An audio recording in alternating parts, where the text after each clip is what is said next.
Hi everyone, आप सभी का फिर से एक नए वीडियो पर स्वागत है। दोस्तों, आज हम लोग बात करने वाले हैं बिहार पुलिस मद्य निषेध के ऊपर। ठीक है, बिहार पुलिस में जो है कि बिहार पुलिस का एग्ज़ाम काफ़ी ज़्यादा नज़दीक है और इसके ऊपर हम लोग बात करने वाले हैं। और सबसे पहले मैं बता दूं कि इस बिहार पुलिस के एग्ज़ाम्स में प्रीवियस ईयर क्वेश्चन लगातार इस चैनल पर जो है कि आ रहे हैं। ठीक है, अगर आप प्रीवियस ईयर क्वेश्चन देखना चाहते हैं, जैसे कि 2020 से लेकर के और करीब करीब 2010 तक, यानी कि 14/4/2010 तक से और 2020 तक के एग्ज़ाम्स में जितने एग्ज़ाम हुए हैं के बीच 2010 से 2020 तक, यानी कि 10 साल के जितने एग्ज़ाम हुए हैं सबके प्रीवियस ईयर क्वेश्चन यहाँ पर कराया जा रहा है। ठीक है, और साथ ही साथ इसका प्रैक्टिस सेट भी लगाया जाएगा, जिसमें देखिए मॉडल प्रैक्टिस सेट है जो कि करीब करीब 20 प्रैक्टिस सेट है। ठीक है, इसको भी लगाया जाएगा और आप लोग आसानी से ये तैयारियां कर सकते हैं अपने बिहार पुलिस एग्जाम्स के लिए। ठीक है, और काफ़ी ज़्यादा ऐसे ऐसे स्टूडेंट हैं जो कि इस पर तैयारी कर रहे हैं। तो चलिए देखते हैं। सबसे पहले हम लोग आज स्टार्ट करने वाले हैं। जैसे कि बिहार पुलिस कांस्टेबल परीक्षा हुआ था जो 8/3/2020 को, इसमें प्रथम पाली में एग्ज़ाम हुआ था, जिसका हम करीब करीब 50 क्वेश्चन करा दिए हैं। और उसके बाद से आज हम लोग को जो है कि 51 से 100 क्वेश्चन कराने का टारगेट है। ठीक है, तो इसमें अगर आप करना चाहते हैं तो आप आसानी से कर लेंगे। और चलिए देखते हैं, पहले शुरू करते हैं हम लोग।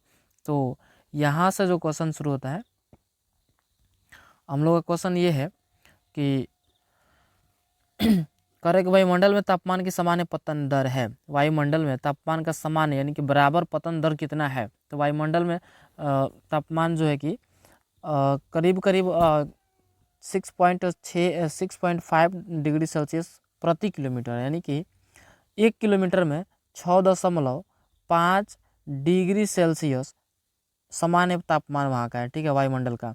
चलिए इसके बाद से बात करते हैं क्वेश्चन नंबर 52 के ऊपर। तो करे कि 1919 से 1920 के दौरान दरभंगा राज्य में किसान आंदोलन का नेता कौन था। ठीक है, तो 1919 से लेकर के 1920 के दौरान दरभंगा जो है राज्य का किसान आंदोलन के नेता जो थे, कौन थे जी।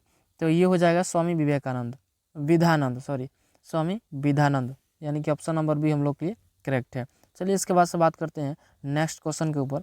तो ये क्वेश्चन जो कर रहा है, जैसे कि देखिए मैथ्स के क्वेश्चन हो गए, तो मैथ क्वेश्चन जो है कि बोर्ड पे कराया जाएगा, जिसको आप लोग आसानी से देख सकते हैं। फिर इसके बाद से हम लोग बात कर रहे हैं नेक्स्ट क्वेश्चन। तो करेंगे क्यूनिफॉर्म शब्दावली का शब्द है। क्यूनिफॉर्म शब्दावली जो है उसका शब्द कहाँ है, तो मेसोपोटामिया लेखन से, मेसोपोटामिया लेखन से, यानी कि ऑप्शन नंबर सी इसका करेक्ट है। चलिए इसके बाद से बात करते हैं 56 नंबर क्वेश्चन के ऊपर। तो कहते हैं भारत की विदेश नीति आधारित है। भारत की विदेश नीति जो है वह किस पे आधारित है। तो ये हो जाएगा गुट निरपेक्षता की नीति पर, गुट निरपेक्षता की नीति पर। भारत की विदेश नीति जो है किस पर आधारित है, तो गुट निरपेक्षता की नीति पर। इसके बाद से बात करें तो क्वेश्चन नंबर जैसे कि देख रहे हैं आप लोग, ये कह रहा है कि स्पिनिंग जेनी की खोज किसने की। स्पिनिंग जेनी की खोज किसने की। तो स्पिनिंग जेनी की खोज जो है कि जेम्स हारगिब्स ने, किसने किया था, तो जेम्स हारगिब्स ने। ऑप्शन नंबर सी इसका करेक्ट है। देन इसके बाद से बातें कर लें हम लोग। तो ये देखिए कह रहा है कि ईडीटीए एक क्या है, मतलब कि ईडीटीए क्या है जी। तो ये जो है कि हेक्साडेंटेंट लिगेंड है, हेक्साडेंटेंट लिगेंड। ठीक है, ऑप्शन नंबर डी हम लोग के लिए करेक्ट है इसका। चलिए नेक्स्ट क्वेश्चन के ऊपर देखते हैं। तो मीराबाई का जन्म हुआ था, मीराबाई जो है उनका जन्म कब हुआ था। तो मीराबाई का जन्म जो है राजस्थान में हुआ था। मीराबाई का जन्म राजस्थान में हुआ था, आप लोग याद रखिएगा, मीराबाई का जन्म राजस्थान में हुआ था। क्वेश्चन नंबर 16 के ऊपर चलते हैं। तो ये कह रहा है कि मंदार पर्वत बिहार के जो है कि कहाँ पर स्थित है। तो भागलपुर जिले में स्थित है मंदार पर्वत। मंदार पर्वत बिहार के भागलपुर जिले में स्थित है। चलिए इसके बाद से अगले क्वेश्चन के ऊपर देखते हैं। तो अगला क्वेश्चन जैसे कि देख रहे हैं आप लोग, ये मैथ्स क्वेश्चन है। फिर इसके बाद से मैथ्स क्वेश्चन, नेक्स्ट क्वेश्चन की बात करें 63 नंबर। तो कह रहा है कि किसी बात को अत्यधिक बढ़ाकर कहना वाक्यांश के सही शब्द है। देखिए किसी बात को अत्यधिक बढ़ाकर कहना, तो वाक्यांश के सही शब्द क्या होता है, अतिशयोक्ति हो जाएगा, अतिशयोक्ति। ठीक है, अतिशयोक्ति मतलब कहने का मतलब कि बढ़ाव चढ़ाव, किसी बात को बढ़ाव चढ़ाव कहना। जैसे कि मान लीजिए कि कोई घटना हुआ जो छोटा मोटा सा घटना था और उसको बढ़ा चढ़ा करके बोला जा रहा है, छोटा मोटा कोई घटना हुआ उसको बढ़ा चढ़ा कर बोला जा रहा है। ठीक है, तो ये जो है कि अतिशयोक्ति अलंकार में आते हैं। ठीक है, ये अलंकार से क्वेश्चन से। चलिए इसके बाद से बात करते हैं हम लोग 64 के ऊपर। तो 64 कह रहा है कि मयूरभंज खनिज क्षेत्र स्थित है। मयूरभंज खनिज क्षेत्र कहाँ स्थित है? मयूरभंज खनिज क्षेत्र जो है कि उड़ीसा में स्थित है। उड़ीसा में मयूरभंज खनिज क्षेत्र उड़ीसा में स्थित है, आप लोग याद रखिएगा। चलिए इसके बाद से बात करते हैं, श्वेत प्रकाश की एक किरण कांच के प्रिज्म पर आपतित होती है। आपतित करने का मतलब कि आती है। वह प्रकाश वर्ण जो कांच के प्रिज्म से गुजरने पर अधिकतर विचलित हो जाता है, तो वह क्या होगा? तो देखिए दोस्तों, इसी जो कि वैगनी हो जाएगा। ठीक है, देखिए और बातें कर ले तो जैसे ये आ रही है प्रकाश की किरण, तो इसको आपतित बोलते हैं। ये अगर जा रही है तो ये परावर्तित। इस पर जो ये लंब होता है इसको हम लोग अभिलंब कहते हैं। ठीक है, और इसके बाद से ये जो कोण यहाँ बन रहा है तो इसको आपतन कोण बोलते हैं। ये जो जा रहा है यहाँ परावर्तन कोण हो गया। यही है। ये जो है कि ये क्वेश्चन प्रकाश के प्रवर्तन जो टॉपिक्स है इसके ऊपर से हैं। ठीक है, चलिए इसके बाद से हम लोग बात करते हैं क्वेश्चन नंबर 66 के ऊपर। तो कह रहा है कि C16 के एक अणु में कितने षटकोणीय और कितने पंचकोणीय आकृति होता है? ठीक है, तो इसमें देखा जाए तो 20 षटकोणीय और 12 पंचकोणीय आकृति है। 20 षटकोणीय और 12 पंचकोण आकृति है इसमें। ठीक है, चलिए नेक्स्ट क्वेश्चन के ऊपर देखते हैं हम लोग। तो नेक्स्ट क्वेश्चन कह रहा है कि निम्न में से कौन सा कथन भारतीय संविधान के प्रस्ताव के संबंध में सही नहीं है? निम्न में से कौन सा जो मतलब कथन है जो भारतीय संविधान के प्रस्ताव के संबंध में सही नहीं है? तो ये जो है कि हम लोग का प्रस्तावना में अभी तक सिर्फ 2 बार ही संशोधन किया गया है। ठीक है, ये सही नहीं है। यहाँ पर ध्यान दीजिएगा, नकारात्मक बात है यहाँ पर है।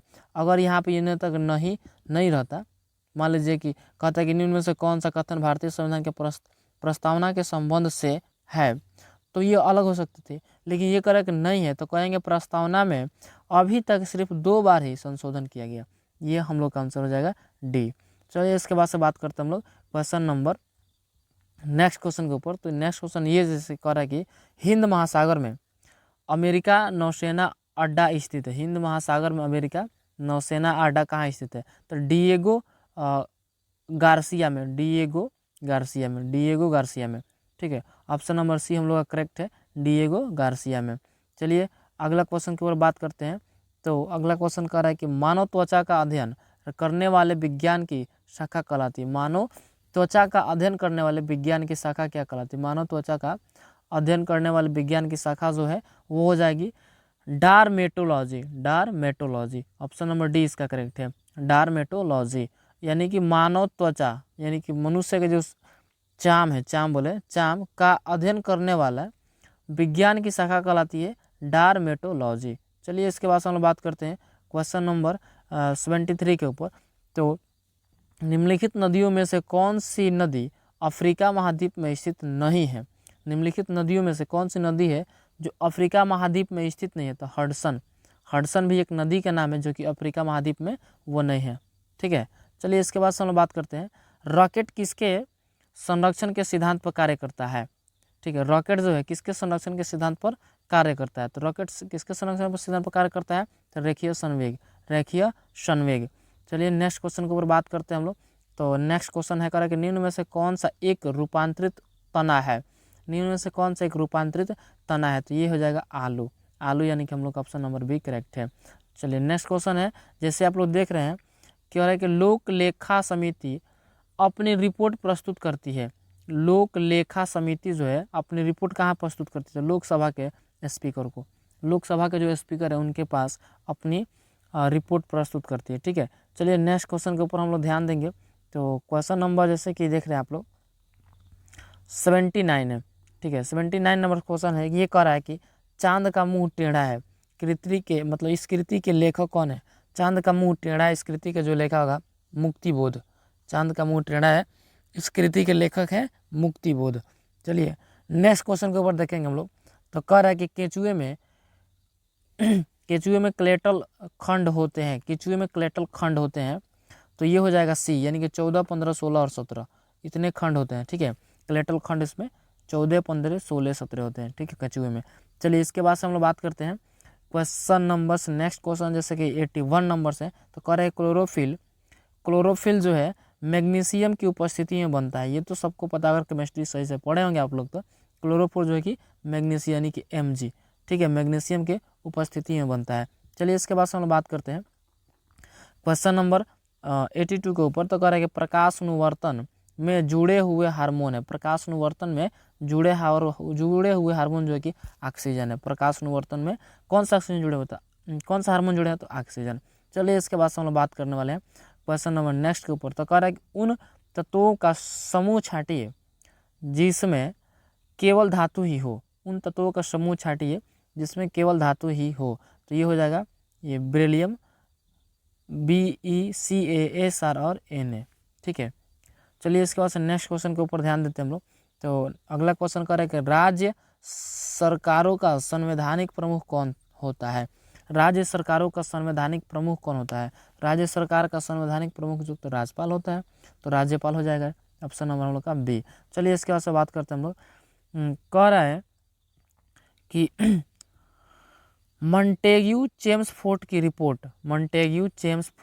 रिपोर्ट जैसे देख रहे हैं आप लोग, ये कह रहे हैं कि भारत सरकार अधिनियम 1919 का आधार बनी। मॉन्टेग्यू चेम्सफोर्ड की रिपोर्ट जो है कि भारत सरकार अधिनियम 1919 का आधार बनी। चलिए इसके बाद से नेक्स्ट क्वेश्चन के ऊपर बात करते हैं लोग। तो क्षुद्रतम एंग्रियोस्पर्म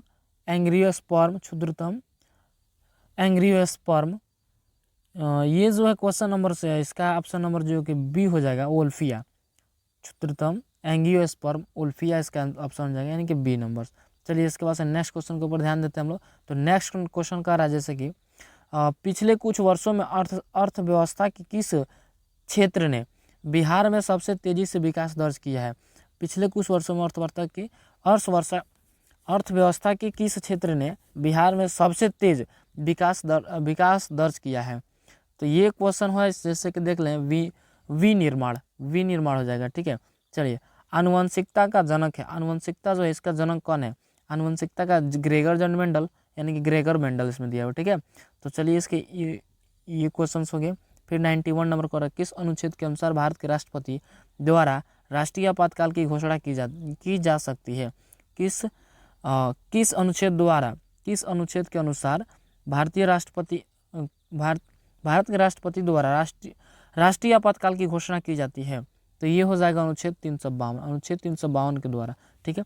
अगर इस तरह के क्वेश्चन से याद करना है तो जितने भी आर्टिकल्स हैं, अनुच्छेद जितने, सबको एक आप लोग पाई चार्ट बनाइए, उसको बढ़िया से तैयारी कीजिए, ठीक है। आपके इस प्रकार का क्वेश्चन नहीं छूट सकता है, ठीक है। आइए इसके बाद से हम लोग बात करते हैं। और हाँ, बता दें कि इस प्रकार के क्वेश्चन जो है कि मद्य निषेध, बिहार पुलिस मद्य निषेध में 78 वाला जो एग्जाम हुआ था कुछ ही दिन पहले, उसमें इसमें से 4 से 5 क्वेश्चन मिला है देखने के लिए।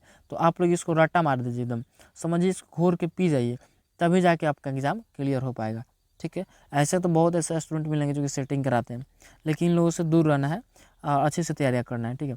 इसमें देखिए बहुत ही ज़्यादा अनुच्छेद वाला क्वेश्चन जो है कि बहुत ज़्यादा पूछ रहा है, ठीक है। चलिए इसके बाद से हम बात करते हैं 92 नंबर्स क्वेश्चन के ऊपर। तो 92 के बी नंबर जो क्वेश्चन करेगा, भारत के संविधान में चुनाव प्रणाली का प्रावधान किस अनुच्छेद में किया गया। भारत के संविधान में चुनाव प्रणाली का प्रावधान किस अनुच्छेद में किया गया। तो ये हो जाएगा ऑप्शन नंबर बी, अनुच्छेद 324 से 329, अनुच्छेद 324 से 329। चलिए इसके बाद अगला क्वेश्चन को देखते हैं। तो नेक्स्ट क्वेश्चन कह रहा है कि पौधे जो नमक युक्त मिट्टी में उगते हैं को क्या कहते हैं। पौधे जो है नमक युक्त मिट्टी में उगते हैं उसको क्या बोलते हैं, हेलोफाइटा बोलते हैं, हेलोफाइटा। जो पौधे नमक युक्त मिट्टी में उग रहे हैं उसको हम लोग हेलोफाइटा कहते हैं, ठीक है। चलिए नेक्स्ट क्वेश्चन के ऊपर देखते हैं। तो संवहनी पौधे में पानी किससे ऊपर जाता है। संवहनी पौधों में पानी किससे ऊपर जाता है। तो ये जाएगा जाइलम टिश्यू के द्वारा, ठीक है। चलिए आगे हम क्वेश्चन पढ़ते हैं। तो ये क्वेश्चन कर रहा है कि आरएनए का मुख्य कार्य है। आरएनए डीएनए जैसे आप लोग देख रहे हैं, राइबोज न्यूक्लिक एसिड और डीएनए डीऑक्सी न्यूक्लिक एसिड, ठीक है। आरएनए और डीएनए देख रहे हैं आप लोग। तो इसमें कह रहा है कि आरएनए का मुख्य कार्य क्या है। आरएनए जो है उसका मुख्य कार्य क्या है, तो प्रोटीन संश्लेषण, ये प्रोटीन को संश्लेषित करता है, ठीक है। चलिए इसके बाद हम क्वेश्चन नंबर्स जो है कि नेक्स्ट क्वेश्चन को अगला बार से देखेंगे। तो अभी तक बता दें कि अगर आप मेरे चैनल के माध्यम से जैसे कि मॉडल सेट, जितने भी मॉडल सेट्स हैं जैसे देख रही है 2010 से करीब 2010 से लेकर के 2020 के बीच, 2010 से 2020 तक, और साथ ही साथ जैसे कि मद्य निषेध 78 वाला हुआ था, या 2022 में अब बिहार पुलिस के एग्ज़ाम काफ़ी ज़्यादा होने वाली हैं, इसके ऊपर भी अगर आप प्रैक्टिस सेट और मॉडल सेट लगाना चाहते हैं तो देखिए ये मॉडल प्रैक्टिस सेट है जिसमें 20 इसमें है, और साथ ही साथ आप प्रीवियस ईयर्स क्वेश्चन अगर करना चाहते हैं तो चैनल से जुड़ जाइए, और प्रत्येक दिन आज से एवरीडे आपका जो एग्ज़ाम क्लास चलेगी और आप इससे आसानी से याद तैयारियाँ कर सकते हैं। तो थैंक्स फॉर वॉचिंग, मिलते हैं नेक्स्ट वीडियो में।